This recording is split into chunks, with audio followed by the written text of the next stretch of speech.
Texas. And the stockyards in Fort Worth, Letty's. They make incredible saddles as well as boots. And what an art that it is that some of these masters are able to do here in Fort Worth, Texas. And just a little ways up the road, it's No Limits Texas, and Texas Motor Speedway. And some people are struggling to get the speed early in runs, and we want to take a look at the line graph here. One person in particular, Kevin Harvick, doesn't have a lot of speed early in the run, but it seems as though he lines up with guys later in the run. Yeah, Rick, we talk about lap times and lap time averages, but another way to look at lap times is to graph them. So you see on the left side of the screen, you have lap time. The goal is to be towards the bottom, down at the 28-second area. And then as the run goes, you go from left out to right as you run. So if you see here, the red graph of Kevin Harvick, Jeff, while out here, late in the run, he's as good as the green graph of Matt Kenseth or the blue graph of Joey Logano. But the concern right here, Jeff. Yeah, that is a concern. Can you take off and not lose so much track position that this speed at the end of the run is going to be good for you? The question I've got is, I've seen Kevin Harvick in the past do this. Is he trying to run hard when he takes off? And he may not be. Because there is a strategy of saving tires. There is a strategy of saying, you know what? The first 4 or 5 laps is going to kill me for 10 laps later in the run. Maybe I don't take off as hard. Situationally, if you get in that position, if you only give up 1 or 2 spots, it's okay. But if you're trying to go fast and you're that far off, well then, that's not going to work out well unless you get a lot of green flag runs and you get a long green flag run at the end of the race. More on Kevin Harvick. Here's Marty. Rick, you see him going back down the racetrack right now, and they intentionally left him on an older set of tires to talk about how good they are. You guys were just mentioning it on these longer runs. Rodney Childers just said these tires have 26 laps on them. I'm not sure how much you're going to learn here or how much you're going to feel here, but we need to make this run. So, Jeff, how important is it that you go out on old tires like this, 26 laps on them for Harvick, and make a run like this? Because you'll have this tomorrow in the race for sure. You will have this, and I think that there are several people that think their cars are better than they really are because they can take off and they're in the top 10 or 12 on speed. But when you look at a 10-lap run, they're way off. And then this is a reality check. Let's say it like that. This is not about impressing everybody in the garage, not about looking at a timesheet and saying, look how great we are.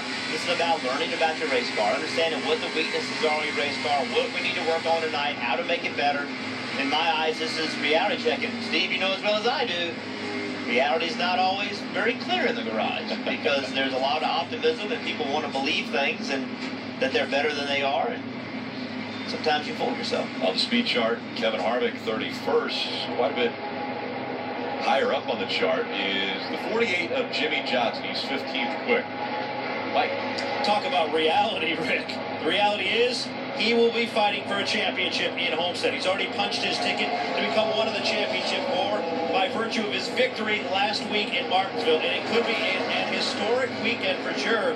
As we all look ahead to that, it could be Jimmy Johnson's 7th career Cup Series championship. And as we all know, only a couple of elite drivers, Hall of Famers, Dale Earnhardt and Richard Petty, have accomplished 7 championships. And to say it's on Jimmy's mind might be an understatement. It's also on his helmet. This is a picture of it right now. You can see images of Earnhardt and Petty with the number 7 titled Chasing It. So obviously Jimmy is thinking about it. I had a conversation with his crew chief, Chad Canals, a couple of weeks ago in regards to the 7th championship. Chad, on the other hand, downplaying it, trying to keep his team a little bit humble, I think, and at the same time saying, look, I'm not even thinking about the 7th championship right now. It's irrelevant. Come a couple of weeks down the road, though, when we get to Homestead, it'll be very relevant. A lot of focus will be on this 48. Well, it says NASCAR history as we see most championships, and it's been 22 years. If you think about it, we just watched the Cubs win the World Series. It's been 108 years since they have won the World Series, and yet you look at this sport where championships are so coveted. Everybody obviously is in this to win the championship. Jimmy Johnson has won 6 already and looking for a 7th, which only 2 ever in the history of this sport. As long as this sport has been contested, only 2 drivers have ever won 7 championships. And Jimmy Johnson is closing in on joining 2 of the greatest ever in this sport. And we're watching him do it. We're watching him along the way. Drivers like Matt Kenseth, Dale Earnhardt Jr., Tony Stewart, all of them have been competing against him. Jeff Burton, you were on the track with him. You raced against him. We're a part of history in this sport where one of the greatest of all time in Jimmy Johnson could match and potentially even outdo two of the biggest names ever in the sport of auto racing. He's still young. And he's still young. I mean, he's still young. Think about the number of years he's been in Cup. It really isn't that many for the number of championships. So the door is open. Keep talking about him tying 7, and that would be an unbelievable accomplishment. Could he get to 8? Right. Could he get to 9? That's the thing not many of us talk about. It's more about just tying, but he's young enough. If he decides he wants to, he'll have a shot. I want to know if you win 7, does that mean that we can just lose Jimmy Johnson and start calling him Superman? That's kind of his nickname, right? So yeah. the King is the King. Richard Petty, but everybody calls him the King. Get Dale Earnhardt Sr., the Intimidator. Well, Jimmy Johnson doesn't really have a nickname that's stuck, but I've heard him called Superman a lot. After 7 championships, I think we might have to start using purely the nickname. And in this sport, it's so interesting how fans will treat a driver.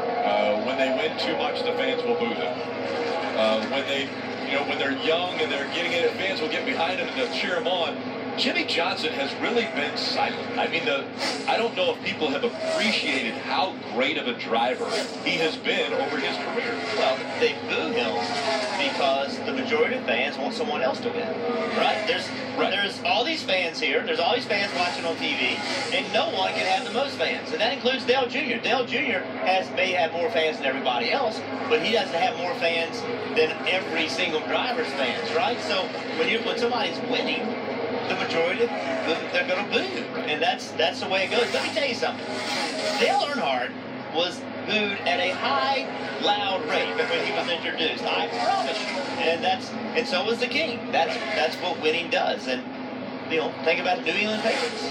I mean, how many people don't like the New England Patriots? It's because they win. A lot. As we're watching the 48 make his way onto pit road. It hurt me to say that, by the way. We also were looking at a teammate of Jimmy Johnson's. This is Chase Elliott in the 24 trying to get onto pit road. And is this a difficult pit road to get onto? Yeah, they all are, especially on old tires and slick. That's the thing is you see he's trying to get it slowed down and just cannot get it slowed down to meet that commitment cone. And yeah, it is a difficult place to get on. At the speeds we're seeing these cars travel around this 1.5-mile track, tough on tires, tough on drivers.